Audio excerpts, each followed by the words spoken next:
শীতের রাতে ঘুম ভাঙল, উষ্ণ কথা গাই, একলা জেগে ভাবি নিস্তব্ধ ধরণী বড়ই বিভীষিকাময়। বাড়িটা বেশ উঁচু, জানালা খুলে দেখি পথের ধারে পড়ে আছে শত অবুঝ শিশু। প্রশ্ন জাগে মনে, যেই শিশুটি জন্ম নিল রেল লাইনের ধারে কিংবা কোনো ঝড়ের রাতে মরা নদীর পাড়ে। পয়দা হলো অবুঝ শিশু, কি দোষ ছিল তার? তাকে আজ দিতে হবে ফিরিয়ে পিতৃত্বের অধিকার। স্বর্গ থেকে আসা অবুঝ হলো সবার চোখের বিষ। পথ শিশুটির ব্যথায় ব্যথিত কেউ কি আছিস?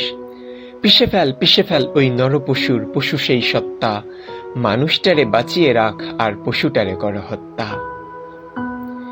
এক শিশুটি রাজপ্রাসাদে, ভাগ্য যে তার স্বর্ণদ্বারে।